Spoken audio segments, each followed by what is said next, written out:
Jiu-jitsu. Jiu-jitsu is no joke. It takes years to master. Martial arts are a vehicle for developing your human potential.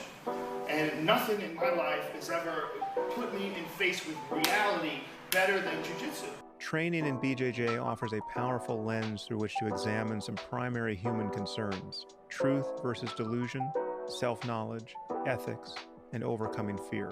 There's more philosophy in our mats than actually philosophy in any Ivy League school. Welcome to Jiulosophy.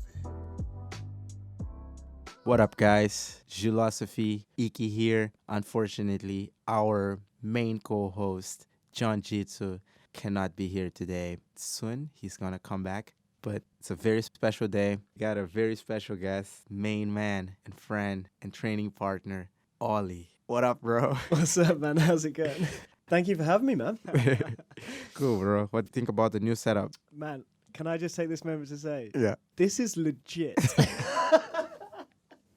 You've come a long way from a makeshift soundproof. Oh, by the way, In the Ollie gym. was the first person to borrow us a mic, you know? I borrowed you a mic Ollie. because we couldn't, as your friends, we actually couldn't put up with the terrible audio. Bro, you I were was delivering. listening to the sound of the first podcast. It was so bad. I was like, John, it's like we recorded this out of our butt cheeks and we just put it online.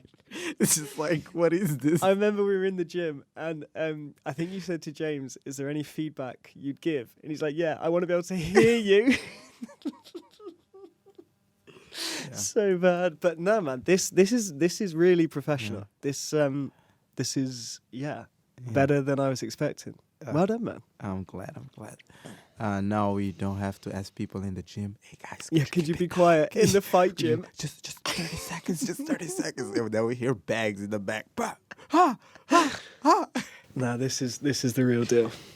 Cool, man. So I was here in the morning. We decided Ollie's coming through. This was a bit last minute, wasn't it? Yeah, man. But I have a lot of questions, bro. Firstly, Yeah? shout out to John Jitsu.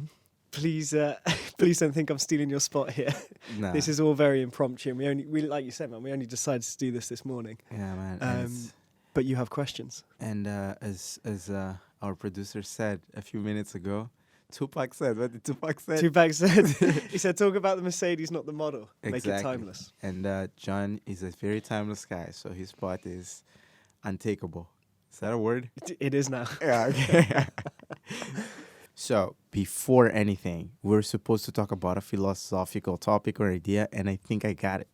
This morning, Ollie and I are there, sparring and doing chains of what, Ollie? Just drilling chains, chains, guys. We're drilling chains. Shooting takedowns. So it was like control the head, go for an arm drag, shoot the takedown. And we're training, and then we're both hesitating on doing the takedown or doing it going too hard. And Jeremy was like, guys, I want to tell you guys a story. And he told us about the story of this lady that he saw in a YouTube video once. And she was a painter. She used to do oil paintings. They're kind of abstract, but kind of real. I mean, they're amazing. And he was telling us how she would do the oil paintings. Pretty much, she would go and would never start while the canvas was all the way white, simply because she'd get anxious and she'd feel, what would I draw, what would I do? So she would start by making the canvas muddy. Yeah, right? yeah. She would throw just loads of random browns, greens. She would just muddy the canvas. That was the thing that Jeremy was telling us, that she would get too intimidated by a white canvas in front of her, so she would just muddy it. Yeah. And then after she got the mud going on the canvas, she would start painting and giving shape to the mud. And slowly but surely, she'd have her actual painting. And it was amazing. And we don't know how much she sold it for. But the idea translated to jiu-jitsu, and I think actually I'm going to try to take this to my everyday life, was before attacking, right? We were standing, and rather than just going for whatever or committing all the way or hesitating, staying in the middle of those two by seeing what it's available for you, by just seeing what it gives you. Yeah. Throw these colors on there and see what's available, see what presents itself. Exactly. So going for a single leg, but not taking the leg, seeing what opens up, and then going for an arm drag, seeing what takes up, like not committing all the way, but going for all these things and keeping on going and then going and going. And as you keep on going and switching between those, something will open up and then take it. So that is an idea that I don't know how you could apply it for your jiu-jitsu, but I'm going to try tomorrow morning with my guard passing until I get disappointed. Cool. So that was, I guess, the philosophical idea of the day. And tell us how you got into jiu-jitsu and tell us about your white belt story. Wow. How long have we got? Do you want the whole story? I can try and condense it. I don't think you have to tell us about how your parents met, like their first date, but just like, yeah, like the reason I say that is because when I was a kid, my dad said something to me which has resonated all the way through to right now, which was so go for it. Well, yeah, man. When I was at primary school, I always really remember one of my friends starting taekwondo, and as a kid at that age, I think I was around about like 8 or 9. You just want to copy whatever your mate's doing, right? Yeah. So I went home and I said to my mum, Josh has started doing taekwondo. I want to do taekwondo. And I think she thought, if we're going to ever deal with like a fighting situation, she was like, just go ask your dad. So I said, Dad, I want to start taekwondo. And he says, no, you don't. He goes, you've got no interest being kicked and punched in the face. He goes, that's a mug's game. He says, you want to do judo because that's a beautiful sport because you can take someone down without ever having to throw a punch or a kick. And that resonated with me, and I thought that, I'm not going to get punched in the face. To win a fight without ever having to throw a punch, that really resonated with me. So I did judo for like 3-4 months when I was in primary school, and then gave it up because I was just doing too many clubs as a kid. And my mum was like, "You're doing too much. You don't have downtime. Like you're not enjoying yourself. So what do you want to give up?" And I was like, judo, I guess. Big mistake. wish I'd longed that one out for 15 years. Yeah. But then my jiu-jitsu story it kind of came around from a really, really bad negative experience of moving to London. So you know I'm in the video industry, and I was working at a production agency back home, and for ages I'd wanted to move to London. I'd always thought if I don't do it, I'd always second guess it. So I made the call to move, and in hindsight, it was a really bad, rushed call. The guy who ran this company, who was offering this role, basically sold me this dream. He was like, you're going to come in, you're going to set the video up, you're going to be responsible for all of our video delivery. Like, I'm going to give you all this responsibility. And I was like, yeah, that sounds amazing. Looking back, there were loads of little signs that, man, it's just too good to be true, right? And now that I look at it, I definitely feel like I should have known better, but how can you? But I did. So I quit my job. I moved out of the flat. I just uprooted my entire life, and I moved to London. Oh my God! And I moved to London for this job, and 2 months later, when I basically found out it had all been a lie, and he was just using me to see if video was a possibility. He had no real intention of doing video. He let me go on a week's notice. Wow. So I found myself in London, unemployed, no money to my name because I'd basically been relying on the salary of this job to prop me up. And I hadn't taken out debts. I borrowed money and I put myself in a financially difficult position in order to make this move. And all of a sudden it just fell apart around me.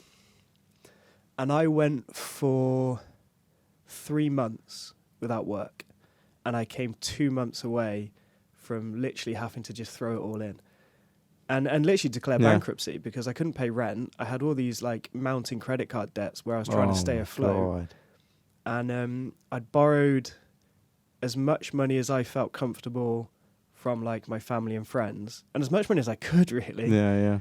And I was 2 weeks away from chucking it all in, running back home, tail between my legs, and feeling very defeated. Foolish. Yeah. And I remember I'd moved in to 2 minutes from the gym, although I didn't know the gym at this point. And I remember I was on the phone to my girlfriend. I was sitting on my bed, and I was on the phone, and I was feeling really sorry for myself. And she said, look, you're in London. Why don't you just go do something in London? There's so much free stuff to do. Go find a museum, or go see something you've always wanted to see, or just go find some free event and try it. And for whatever reason, in the back of my head, I remember seeing London Fight Factory around the corner. Yeah. And I Googled it, and it said free trial classes on a Monday. Wow. And I remember saying to her, I kind of want to just go try Brazilian Jiu-Jitsu. And she was like, why? And I was like, well, for ages, I've always had this thing that my dad said to me. And judo seems to do it. But the thing about Brazilian Jiu-Jitsu is you didn't need to do it in the gi. It was MMA. And I always remember seeing like UFC and people saying the real superpower in MMA is Jiu-Jitsu. In UFC, if you know good ground game Jiu-Jitsu, you can win and control a fight. And I think all of that mixed up in my head had always made me think, yeah, man, maybe I'd quite like to do it. And when I saw this trial class, I was like, I'm just going to give it a go. And she was like, yeah, I kind of just thought you'd go to like the V&A or like the Tate or like go see Big Ben, not start. That is like Picasso in London. Not start a hobby. And I was like, well, I'm just going to give it a go. So I went on on the Monday night, and I did my trial class, and I walked out of the gym, and I remember thinking, no matter what happens, regardless of whether London doesn't work out, whether I don't find a job, if it all falls apart, I have to train jiu-jitsu. I have to make that a part of my life. A week later, I got a job. Wow. 1 week after that, I got like a week's paycheck that was enough to feed me for the following month until I got my next paycheck. Yeah. I then used that to set myself up and put enough aside that the following month I could afford enough to sign up, get a membership, and then I borrowed money from my girlfriend to help me buy a gi so that I could train properly because all the instructors kept saying, yeah, you really need to get a gi if you're going to keep turning up. And I was thinking in the back of my head, like, oh, man, like, really can't afford this. Like, of all the things I need to be begging my girlfriend for money, is it really a jiu-jitsu gi? But I did, man. And that was basically the start of it. You know, it's crazy. I can totally see you. Like, that's like the only thing in your mind. Like, fuck, I need a gi. Don't get me wrong. My priorities were straight. Like, I put measures in place to pay people back that had lent me money to keep me there. But I mean, it's like, in a way, like, it's like, I don't get you wrong. Like, I get also why Brazilian Jiu-Jitsu became a priority straight away. Yeah. Because of like, I'm pretty sure like it helped you with everything else. Everything. It completely showed me another side of everything that I just hadn't even considered. You know, you're so consumed with this negative situation that I was in, and you know, getting really like emotional and feeling all these like feelings of like shame that I was going to have to go back and admit that I'd completely failed. And then all of a sudden there was this like whole area where you could just completely focus on one thing that was not just beneficial, but was like a real, you know, amazing thing that you could learn. Like, I remember vividly the times I came afterwards when you're in the beginners class and you're like doing your beginner stuff, but then afterwards when you see the intermediate guys and you're watching these guys and you're thinking, I can learn that's not unattainable. If I put the time in and I put the effort, I can achieve that. And that was the initial hook. Like, this can become something I can do. But yeah, don't get it twisted. I didn't shell all my money on a gi. No, super random. Like what you said is also like really true. Like the thing of like, you know, like when you super beginner. Yeah. And you see someone you like mean us? do a knee. Yeah. Like I mean like first week. Yeah. Right. And then the second, and then like you get out, and then it's intermediates come in, and you see someone do a knee slice. Yeah. And you're like, wow, that it's like, you know, it's like if I keep training, I could do a knee slice. You know, it's yeah. I remember one day I went to the lunch class, and man, I was so depressed because everybody was so much better. Yeah. And this guy taught me how to do side control. Yeah. And then I went to the beginners class and I did side control. Yeah. And my life changed. Yeah. Right? Yeah, I was like, oh my God, there is a thing called side control. What was the first experience like that for you? For me? Yeah. Wow, that's I've never really thought of it like that. I never really focus on like the little wins the little on the mat wins. I never walk away and think like, oh, I survived this, or I did this, or I pulled this off. That's kind of not ever really my mentality. I never, because that for me is like, well, you should be doing that. Like you should have a good guard. You shouldn't let them pass your De La Riva. You should be able to escape from side control. For me, I judge my how I'm progressing in terms of the bigger picture, where I stop and take stock and look back and think, the first guy that walked through the gym, who I was, versus 3 months later, versus 6 months later, versus a year later. That's kind of how I measure it. So for me, there's never really that little moment of like the first time I hit an arm bar. I mean, don't get me wrong. There's like some experiences, particularly around competition, where I do allow myself to think like that was pretty cool. But I never really focus on those little moments for me, because for me, like you and I are still so young and so new to it, and I feel like enjoy those bigger progressions, because there's so many more of them to come, as opposed to like one arm bar, right? You know what I mean? Because actually you're right, because like you most often make smaller mistakes over time than more things that went right in one way, or went the way you wanted to go. If you were to focus on it like that, like I do have this one idea of my head that I just want to hit a double leg in a competition. Yeah. for whatever reason, like I do have that. Like for some reason, I just want to. That's something I want to do. So even though you're still a white belt, like very young, that is like I think a part of like I guess like athleticism, that you're kind of an expert, and that's strength. But before getting there, so you started training jiu-jitsu, and before that, what sports were you into, Ali? Before jiu-jitsu, man, I did no sports. All I did was hit the gym. Yeah. All I did, man. Like, look, you know that I was a bigger man before. Were you? Were you a bigger man, Ali? Yeah. So for those that don't know, for those that you laugh at, for those that don't know, Sorry, I think like the photo, like on the podcast, do you want to put, it's gonna be like before and after. Look, the main thing I want to say about this, man, is don't get it. Like, I put those photos up, like, look at the weight loss I've done. Like kind of playing on that whole, like, transformation thing. Now, let's set the record straight. Like, I was happy at 106 kilograms. I was, like, a happy man. So I was 106 kilograms, which I think is 16 stone 6 for any American listeners. Yeah. And, man, like, I was just eating. I was eating non-stop. And I was just trying to lift as much heavy weight as I could possibly lift. And that's as much as I focused on. So I was training at least 4 times a week. And I was lifting dead, squats and bench. And I was purely focused on powerlifting, getting those numbers up. And I was consuming at least 4 or 5 meals a day.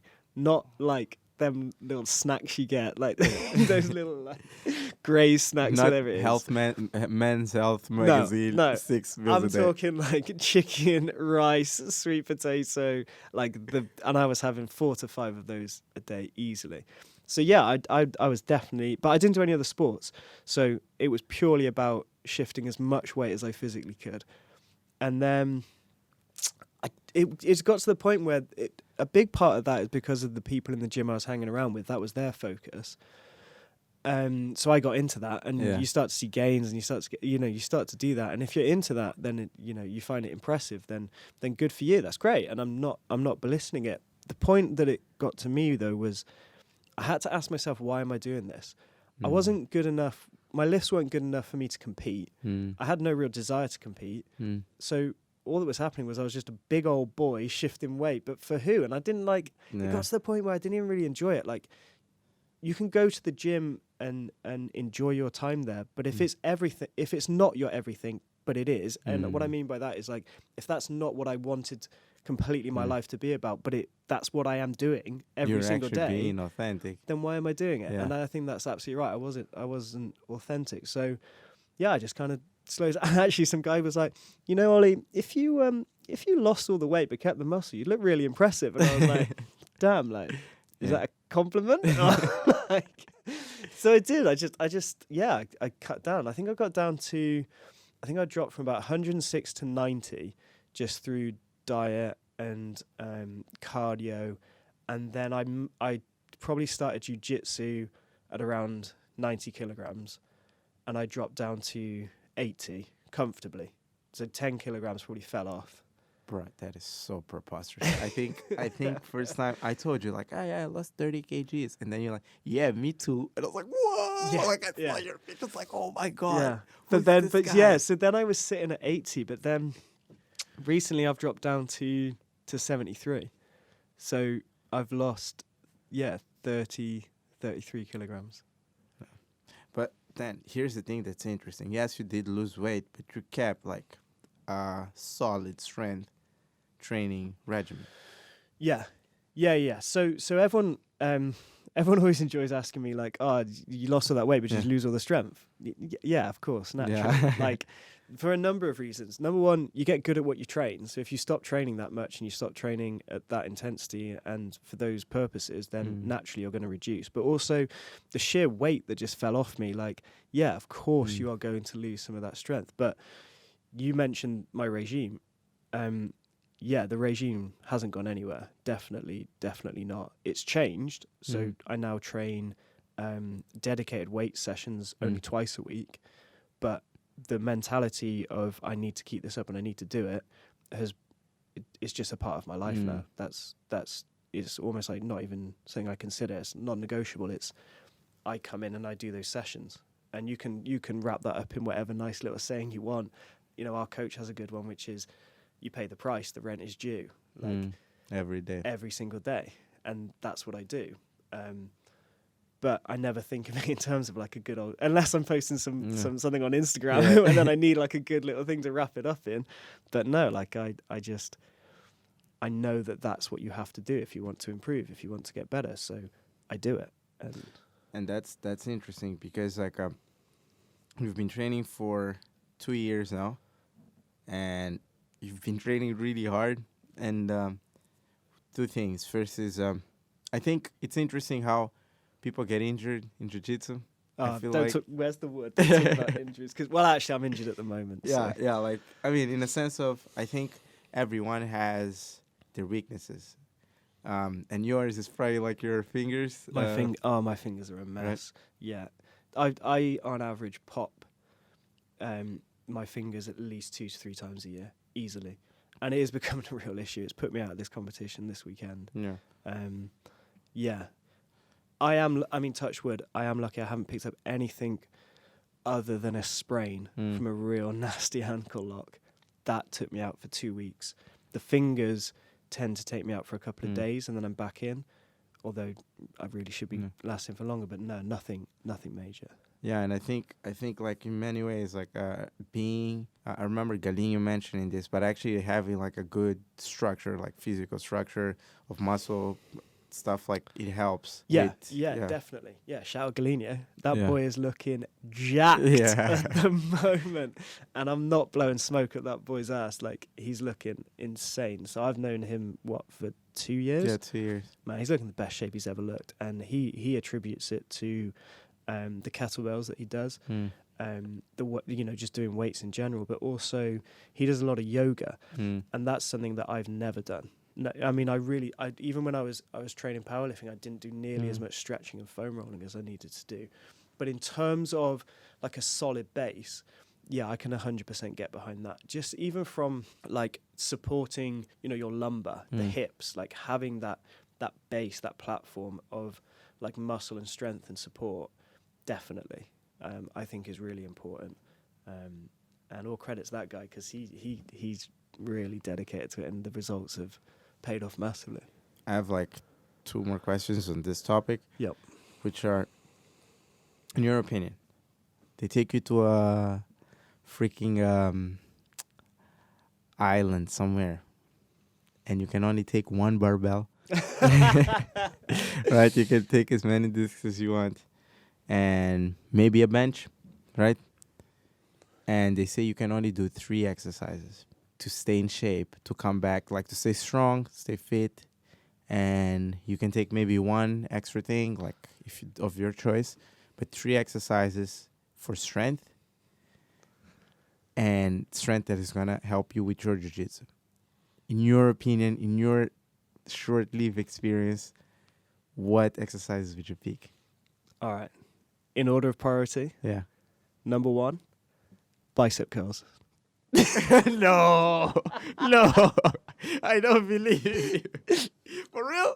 No, your face.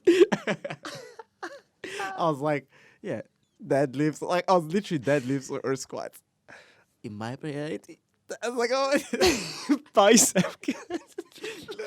no. You train for a year and just come back with the biggest biceps. Wants to see some smoke. Yeah, like, yeah. No. Okay. What Honestly, Yeah. it would probably. It may even not be like the big 3. It may even be something like Olympic lifting, where you're doing snatches or cleans. Or to be honest, deads or squats, I think, have to be in there in some form or another. Like, pick one or the other, to be completely honest, because you have to work that lower lumbar. Like, and what I mean by that is basically where the hips are joined. So the hips are joined, where the hips join. So you have lower back into the legs. That's where a lot of the strength is generated from. Like, hips are so important in jiu-jitsu. You need to have that strength delivered in that mechanic. So I'd probably go as far to say, like, yeah, maybe like squats and deads that have to be in there. And if you have to pick a third, then maybe some form of like clean or clean and jerk, or some clean and press or something like that, because that's the total body. If you're like, do you know what I mean? If you've reduced me down to 3, then I have to work as much of the body as physically possible. And those are the big ones. I mean, deads are going to work the back as well. You never see a weak person with a big back. Yeah. If you see a guy with a big back, you know that guy's going to be strong. Squats, just because they are so fundamentally important. And then, yeah, maybe like a clean and jerk or something. Wow. Good. Also, I was surprised by the clean and jerk, to be honest. I feel like quite a lot of value is being placed on my opinion. Like, take everything I'm saying as complete bro science. Yeah, like, yeah. I haven't ever studied this at university. I haven't got any like formal accreditation. I'm like a PT or anything like that. This is literally just from my own experience of training in the gym with people that do have that. Yeah. So I have actually trained with a guy who is super knowledgeable on this stuff. Yeah. He coached the NFL Giants for a long time. Yeah. He does a lot of like dedicated powerlifting out in Australia now, and he coaches a lot of their sports teams there. So anything that I know is large part from him. But yeah, man, don't now think that I'm gonna stop doing everything that my coach said. Yeah, Ollie said go clean and jerk. You know what's funny? It's like I have no actual technical information on this. I just trained in the next way. Like, you know, like, yeah, but it's true. So yeah, then I think like that was like really good, because I find that's actually one of your strengths, where you're actually like very strong and everything, but Thanks, man. you don't rely on that when we're training. No. And Well, I try not to. yeah. And we're talking about something recent, right? Because like we're kind of in the same sort of like, I guess, like baby age of jiu-jitsu. Yeah. You and I have been training for almost the same year. Yeah, time? pretty much the same time. Yeah.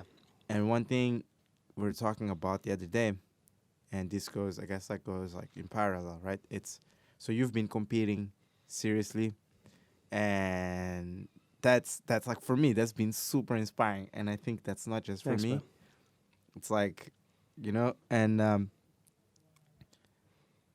one thing is, while you're competing, it's been interesting to see how you're like studying how competition works and what it means, but also you've been keeping on track with understanding the basic principles of jiu-jitsu, like not even understanding all the techniques to take the back and everything. It's just like, okay, I got the back. What does he need to get out of here? What do I need to control him here? Yeah. There's a lot there. Yeah. All right. So first, when it comes to using strength in jiu-jitsu, that's the reason why the whole believe in biceps thing came around. Like, basically, I was doing my private sessions, and Danny and Josh basically kept saying like, "Bro, you need to really stop trying to like bicep your way out of this." and I joking around was like, "Nah, man, like biceps the most undervalued muscle in the whole of jiu-jitsu." Like, the whole principle being like, if there was a way to muscle and strength you through a position in jiu-jitsu, trust me, I'd be there. Like, I'd be at the forefront trying to make it happen. And And even when like they show me a position and they're like, this is like really technical, there's a part of me thinking like, can I just just smash my way through this? But the bottom line is you can't, right? So the whole believe in biceps came around being like, nah, man, you have to train biceps every day. Like, because it was almost like laughing at myself for trying to do that. And then like a little nice reminder that actually that's not going to get you to like where you need to be. What's interesting though, is then the whole believe in biceps became this little mantra that then Sharpay and people would say to me like, bro, believe, man, like you got to believe, like believe in the biceps. Like it almost became this whole thing where it's like, okay, now believe in your own game and trust in your own game. And to be honest, I still don't really feel like I'm there. So to come on to your next point, which I think was about understanding competition, that for me, like if you are going to compete, I think I'd go as far as to say I think you're a fool if you don't understand the point system and the reffing and the scoring. Now, I understand, like, if you go into a competition knowing all those things, but it's, like, your first and you get, like, real, like, psyched out about it and you forget to, like, look at the points or be tallying up the points as you're going. Like, I do understand that, but you have to understand it because you're playing a game. You're entering into a game. And if you don't know the rules of the game, then you're at a serious disadvantage to that. And like I'd even go as far as to say, like, you and I have been to and competed in a lot of competitions, and you see it happen. I've spoken to people, they came off and they're like, oh, you know, I didn't know he got a sweep for that. Or like, I didn't realize that counted as a pass. Like, it's fundamental stuff that if you're going to enter into it, I think you need to know. Like, it's super important. And again, I haven't been competing long. I don't know all the rules, so I'm not pretending that, like, I'm a guru on them. Yeah. But I feel I know at this point enough as it's expected to know. You know, at this point in competing. What was your next question? What was the next bit? No, like I was saying, like this is actually less of a question, but we were talking about this, about understanding the principles, like because I think we're both drilling. Yeah. And you're like, oh man, you know, like I'm actually trying to do this again because I actually want to see where is my leverage coming from? Yeah. In this so position. this really resonated me, and a lot of people have said it to me, but recently two have said it in particular, which was Ollie, the black belt, and Sharpay, which is like, I could teach you a move and then like you could go and hit that move again and again and again. But what I've been trying to think about, and again, we're so young and we're so new to this, right? We're only white belts, but it's something that I really thought was interesting is that like you can get the same result from lots and lots of different ways. And what I mean by that is when we think, or at least these guys are trying to get me to think of principles, it's not to think of like this is a tripod sweep, it's to think of if they have 2 points of base and you take away one, then you have to try and push them, load up on that pillar of their one leg and you take away the other, then it's how you push them over to sweep, right? And you can do that with loads and loads of different techniques, but the principle still remains the same. And for sweeps, I find it the easiest way to visualize because you take away their points of base and then you push them to the side with no base. Like that's, I guess, the principle, the concept.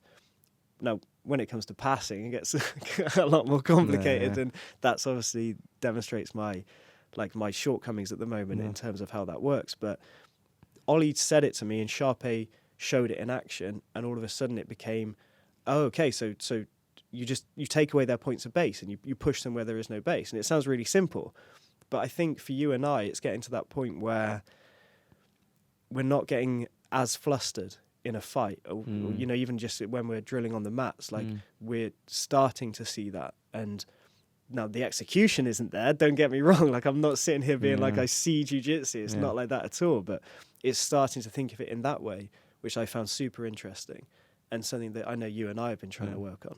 And that's quite funny, like the thing you said about, it's starting to see. It's like, I know how gravity works. I'm not gonna build a rocket, right? It's like, man, and like, bro, I could chat about jiu-jitsu literally for however long this podcast goes on for, and then longer. But I guess what I really want to communicate is, I really spend a lot of time being really aware of like my place within jiu-jitsu and my opinion because of that. Like I've been training literally just over 2 years. I'm a white belt. Like I have to be really careful about like my opinions. And I don't ever think I do like give more than I know. But what's interesting is that you were saying that, you find my approach to competitions and certain stuff inspiring. That's like great to hear, but at the same time, like, let's not get it messed up. Let's put the appropriate value on what I'm doing. I'm a 2-year white belt who's trying to compete and having mixed success, right? Like, and if it's down to work ethic, then yeah, I believe I have a good work ethic. But if it's down to like results, not in terms of results. I think one thing that's I've seen as very important in competition, it's actually understanding what you want. Yeah. All right. So, and maybe I wasn't clear about that. It's like so once you understand what you want, I guess that's when it makes sense to be like, what are the rules of the game? Yeah. If you want to win and you want to win at levels, like, for example, even I think competing at white belt, in the bigger scheme of things, you know, it doesn't mean anything. I remember, I think it was Keenan and Lucas Lepre. They never won anything until black belt. Yeah. Right? But it's like, or Keenan is in an interesting situation where he actually never won the worlds at black belt, right? Yeah. But I think it was Lucas Lepre. It's like, I only started winning a lot when I got to black belt. Yeah. But nobody's going to Lucas Lepre's record and being like, how is he at purple belt? You know, man, when I was gearing up to the Europeans, John Jitsu said something to me. God love that man. He was literally like, bro, like, I know you're getting really worked up about this. I know it's in your head. I know you're thinking about it. And I know you really want to do well. And I know you want to perform. But not even in like a year from now, in 1 month from now, is anyone going to be sitting there being like, I wonder who won the lightweight Master 1 white belts at Europeans in 2020? And I was like, yeah, man, like, for me, it's about trying to be the best version of me on the day. Yeah. And then extending that to being the best version of me when I'm training that week. And man, I don't do it. And you were saying like seeing what you want in competition. Like one of the biggest things I need to work on is, and Coach Louise said this to me the other day, which is trusting my game and knowing what I want to take from it. Man, if I can flip this back on you, I think you're a way better competitor than me, hands down. I feel like you turn up and you not only perform better and deliver better, but I think you're just a better opponent to these guys. And it's weird because if I was to take your approach, I don't think it would have any success with me, as people that listened last week would know. That sounds like a very stressful experience. But genuinely, hands down, I feel like maybe, I don't know, man, like, I don't have it figured out. Like, I'm far from it. Like, it's still really, like, puts a lot of expectation on myself and a lot of pressure and a lot of stress. And, you know, my record shows that whilst I've done okay in some, I've done, you know, really not great in others. And I feel like your mentality and the way you have it works for you is a way better way to approach competition than I'm still figuring out. I think it's both, because, like, you know what I was thinking about the other day? It's also like, I think it's a little bit, it's interesting because with competition, I find like competition itself is a completely different skill. Like, I think than actually just doing jiu-jitsu, right? Yeah. Like, that's why. And then this is the question. This is our shortcomings again. Like, should it be any different? Like, should we not just turn up and roll? Yeah. Like Danny says, you know jiu-jitsu. Like, you know how to fight. Like, it's not that you're going to turn up and they're going to present you with something that you've never seen before. Like, you know what to do. But it's funny, man. Like, we sit here and we chat and like, part of the fun of it, part of the joy of it is that you and I are just figuring it out. But the real bit that I love and the real bit that I enjoy is that we're figuring out together. Yeah. And that's the beauty of it for me. Like, if someone competes because of something you've done or something that I've done, or if like they were like, yeah, man, like I rocked up because I saw you guys were doing it, then like amazing. Like that's awesome. But it shouldn't be about the expectation or the pressure. And that's where I fall down sometimes. I feel like there is an expectation on me or there is a pressure. And oftentimes, man, no one cares. Like no one, like the question is this good for you? Do you want to compete? Is this what you want to do? And if the answer is yes, then great. But otherwise, like, should be no, like, this expectation of you to go and perform and do this. It really needs to be for you. But what I love is when, like, we get, like, a little squad of us or a little group of us or a little team, we go and compete. And one of the best memories I have, and the one time in competition where I really have loved almost every single minute of it, was when you, me, Alex, Dom, we all went and did the Warriors Cup. Yeah. And that was just amazing because Yeah, that was just a lot of nothing fun. but positivity. And Jared, sorry, I just remember Jared did Yeah. it. I'm sure there's loads of other people that did it, shout out. But that was amazing because it was all of us going out supporting each other together to do something. And that's what I love in jiu-jitsu, is when you see people that are bringing the other people up to do it. You know, there's so many people that I look at, especially in our morning class, where it's like they openly admit that, not necessarily from us, but from other people that have supported them and helped them, that they've elevated their game or gained more confidence. And that, for me, is the incredible bit. You know, one thing that's quite interesting about what you're saying about lifting each other up is that morning class. I don't know, like, I mean, I've been to the evening class and everything, but the morning class has become part of our daily routine. Man, it's so special, that class. You know what I mean? Hands, right? I mean, it really is. Yeah. Like, it's yeah. Evening class. I still love you guys. No gi. What's up? What's up? Yeah, but morning class is special. It is, man. And when you get that, like, that unspoken bond, or the bond that is spoken about, when people are like, yeah, man, like, I love the morning class as well, and we come and we pull it together, and it's really great. And you know, you were there in the build up to when I was going to the Europeans, when for want of a better word, I got my dressing down from Coach and from Louise. And the thing that basically resonated with me and stuck with me the most is, he said, you have everything you need in this gym to succeed. You have the mats, you have the facilities, you have the coaches around you with enough experience, you have like training partners. He said, but more importantly is you have a team around you who want you to succeed and want to support you. And he said the only thing that's holding you back is you, because you don't believe that you should be there and you should be going. So he's like, if you want to take that mentality, don't even bother. Don't even sign up. He goes, but if you are willing to believe, and these people are here to support you, invest in you, then you can do it. And that's the thing that stuck with me, was the fact that you do have everything, but you need to buy into it. It's crazy. And you know, also, like, I think about how, I guess, like, you remember when I said sort of you inspire and stuff? It's when you are training hard, even though I'm training, I'm not going to compete. I have to catch up to the step, you know? So it's like... It's so funny, man. You know, I read that book the other day. It's called The Boys in the Boat. Yeah. So there's a bit in it where the guy writing the book basically says that this one guy they're focusing on feels like the weak link in the boat. And he said it wouldn't be until years later, when they're in their 50s or their 60s, that they would all discover that they all felt like that. Wow. Bro, I feel like if I slip up, you're going to get the upper hand. I feel like you set the pace. Like when we roll, I feel like I can't make a mistake, because if you lock up that horrible little pressure pass and you turn it on, so you motivate me. You inspire me to keep pushing and keep going and thinking like, man, I can't. And there's so many other people like that. Like, shout out James. James, I forgot his name. James Milligan. Yeah. Shout out James, man. Like, he said something to me once, which is like, if you come 3 times a week and I come 6, by the end of the year, he's going to level up more. He goes, I'm just going to outwork you. And I remember thinking, man, like, game on.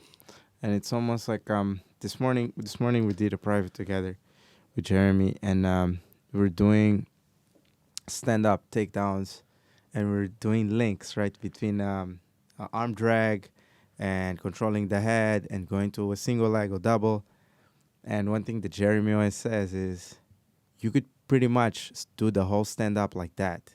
And it's not about forcing the fight to go your way, but it's about seeing what's there and then let just play with whatever is there. And don't force it. Just go. It's like, if it's not there, it's not there. Just whatever is there, go and take it. But the thing is your progression, and it's like a link, like a big chain. And the more links you have, the further ahead you are than the other guy. Yeah. And it's just like the best sparring sessions is like when I don't know your links and you don't know my links or you know, in my chain. Yeah. But it's like we just keep going, it keeps flowing, and then boom. Aha. In a sense, it's what Galinhos always said. It's why do we do it? Yeah. It's because we love it. And I think that's also like the morning class or any other class, like all those people that are there, we all there for different reasons. You know, some are there for health, some are there for, I want to test myself in competition and see how far it can push me. But it's like it builds this invisible bond. Yeah. Where it's like no words can describe. It's not like what I said or what you said, but it's this time and this moment that we created together. Yeah. That is just special, and you can't find words to explain why it's special. Yeah. Because when you're trying to explain to your friends and you're showing videos, but you guys are just hugging each other. That's one of the best. Yeah. When you're at work and someone's like, "You do jiu-jitsu, what's that?" And you Google it, Google Images, and the first one's just like north, south, and then... That's quite intimate. Pretty interesting. Man, that's so true. Yeah. I think the thing about I just always want to try and put it in its place with me, and the value of what it actually is, which is why I keep going back to like the fact we're white belts and the experiences, because like we don't know it all, and we don't and we don't even know What we don't know. exactly Yeah. or the answers to competition, or like how to do things, or do you know what I mean? We are still finding out, we're still discovering it, and that should be the joy of it. That should be part of it. Yeah. I'll give an example. The fact that I had to pull out of this competition sucked. Like I was like, I feel like I've let myself down. I feel like I've let the team down. Like I feel like people will think X, Y, Z. And then I was chatting to my girlfriend about it, and she was like, "But you're the one compete. It's you. You're the one that goes out there, so you have to make that decision. Is it the right decision?" I was like, "Yeah, it's the right decision." She's like, "Well, then trust in that." What was really interesting is, as soon as I did pull out, the immense amount of relief I didn't the stress I let go of, I didn't realize I was holding, was phenomenal. And that's been from 3 weeks not just 3 weeks previous. I've had 2 competitions before, but from months previous. And after today, I actually felt like I could just enjoy and love doing jiu-jitsu again. And don't get me wrong, I'm gonna compete again. Yeah. But it was really nice to experience that, and I wouldn't have experienced that if I didn't have to pull out. And that's the point I guess I'm trying to make, is that everything we're doing is part of this journey that we are still discovering. And I do think you get to a point where you can make more of an informed decision. Like, you've had an ex-number-1 world-ranked blue belt come and talk on this podcast. Shout out to Patrick. You've also had Galeno, who is a brown belt gold medal winning European champ. And he's a teacher. Like he's a teacher. Kids. You're about. Yeah. Can I tease who else you're gonna get on? The point I'm making is that there are so many more knowledgeable people than me to sit here and stand here. So all I can do is talk about like my own experience and caveat it with like, this is who I am and this is where I am on this journey. That's pretty awesome, bro. Thank you so much. Anything you'd like to say more? Would you like to send shots to someone? Eddie Bravo. Nah, man. Let me tell you this. One of the things I've learned is if you're gonna trash talk, you best be able to back it up. That's so true. That's so true. Anyways, guys, thank you so much, Ali. Thank you, really man. appreciate I really it. appreciate it. Love John, you, what's up, bro? This chair's comfy, John. Yeah. Hey, by the way, man, like I feel like I'm becoming like how do you say the people that knock on your door and invite you to their cause or something like that? You mean like a Jehovah's Witness? Yeah. Like, man, like this week, like 2 people heard the podcast and they're like, yeah, I actually tried jiu-jitsu. Really? Yeah. They tried because of this? I don't know if it was because of this or if they were making conversation, but they did try it. Like, oh my God. Hang on. Talk me through what happened. No, it's just like, so like, first of all, we didn't record the podcast for months. Yeah. And then my friend Shakira is like texting me like, I want to hear the podcast. I was like, bro, you don't even like jiu-jitsu, right? It's like, she's like, oh no, I just like talking about just it. Likes hearing your voice. Just likes hear talking about jiu-jitsu, which is like random. She doesn't want to do it. And then 2 friends we're talking about it, sort of about the podcast. And they're like, oh yeah, I tried jiu-jitsu today. Because of this? I don't know if it's because of this or if like they just tried it and then heard this. You know, I tried it and then I don't know. I can't take that much credit, but I'm taking it. A win is a win. Please let us know what is your experiences been so far in jiu-jitsu? If you're a white belt, blue belt, brown belt, black belt, what is something that's on your mind? Ali, thank you so much. Thank you, bro. man. Really appreciate it. Stay safe in these streets.